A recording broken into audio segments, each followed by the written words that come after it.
৩৫ বছর পর ভোটের উৎসব চট্টগ্রাম বিশ্ববিদ্যালয়ে। কেন্দ্রীয় ছাত্র সংসদ চাকসুর ভোট গ্রহণ শুরু হয় সকাল ৯টায়। চাকসু নির্বাচনের আরও খবর জানাতে সরাসরি যুক্ত হচ্ছেন সহকর্মী মুজিবুল হক। মুজিব, এই মুহূর্তে ভোটার উপস্থিতি কেমন দেখছেন এবং দীর্ঘ ৩৫ বছর পর চাকসু নির্বাচনে এবার যারা প্রথমবার ভোটার হয়েছেন তাদের উৎসাহ উদ্দীপনা কেমন জানাবেন? করে আমরা সকাল থেকে তো দেখছি যে যেহেতু ৩৫ বছর পরে এই নির্বাচনটি হচ্ছে, শিক্ষার্থী থেকে শুরু করে যারা প্রার্থী তাদের সবার মধ্যে এক ধরনের উন্মাদনা আছে, উৎসব আছে। একদম উৎসবমুখর একটি পরিবেশে তারা কেন্দ্রে আসছেন এবং দীর্ঘ লাইনে দাঁড়িয়ে তাদের যে ভোট সেটি দিচ্ছেন। আমরা এখন আইটি ভবনের যে হলটি কেন্দ্রটি আছে সেই কেন্দ্রে আছি এবং এখানে ছাত্র শিবির সমর্থিত যে প্যানেল সম্প্রীতির শিক্ষার্থী জোট, সেই জোটের যিনি জিএস পদপ্রার্থী তিনি ভোট দেওয়ার জন্য লাইনে দাঁড়িয়েছেন। একটু জানতে চাই ভোটের পরিবেশ কেমন দেখছেন? আলহামদুলিল্লাহ ভালো।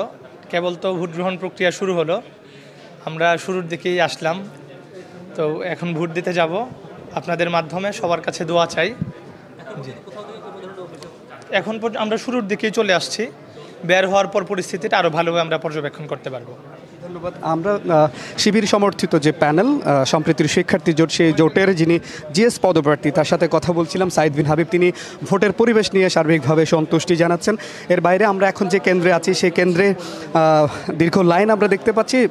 সেই যেসব প্রার্থীরা আছে তাদের প্যানেল, তাদের যে পোলিং এজেন্ট তারা রয়েছেন, পাশাপাশি নির্বাচনী যে কর্মকর্তারা তারাও সকাল থেকে দায়িত্ব পালন করছেন এবং সব মিলে একজন ভোটারকে যেহেতু 40টি ভোট দিতে হবে, এর মধ্যে তিনি 5টি ব্যালট পেপার পাবেন, এর মধ্যে 4টি কেন্দ্রের এবং একটি হল সংসদের। সুতরাং এই 4টি ভোট গ্রহণের যে প্রক্রিয়া, সেই প্রক্রিয়াটি সম্পন্ন করতে 10 থেকে 12 মিনিট লাগতে পারে এবং এই প্রক্রিয়াটি যাতে খুব দ্রুত করা যায়, খুব স্বচ্ছভাবে করা যায়, সেই সব আয়োজন কিন্তু বিশ্ববিদ্যালয় প্রশাসনের পক্ষ থেকে, নির্বাচন কমিশনারের পক্ষ থেকে নেওয়া হয়েছে।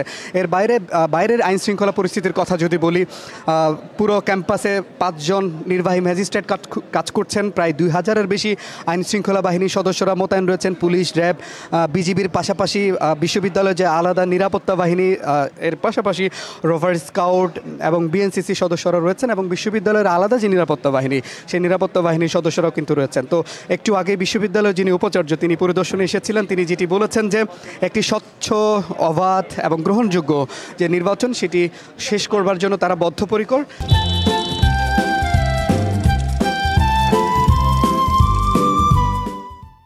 পাশাপাশি আজকের দিনের মতো আজকে যেহেতু 27,000 ভোটার ভোট প্রয়োগ করবে আজকের, এবং ব্যালটের মাধ্যমে যেহেতু ভোট হচ্ছে, OMR এই ভোটটি আসলে গ্রহণ করা হচ্ছে। তো আজকের দিনের মধ্যে গণনা এবং ফল প্রকাশের যে প্রক্রিয়া সেটি যাতে শেষ করা যায় তার জন্য সর্বোচ্চ চেষ্টা আসলে তারা করছেন, সেই আশা কিন্তু তারা জানিয়েছেন। তো সব মিলিয়ে এই ছিল আমার কাছে ভোট গ্রহণের যে প্রথম পর্যায়ের পরিস্থিতি, তার সবশেষ খবরাখবর। আমরা আছি, নিশ্চয়ই পরবর্তীতে ধাপে ধাপে আরও খবরাখবর জানাতে পারবো। কৌরি। মুজিব, ধন্যবাদ আপনাকে।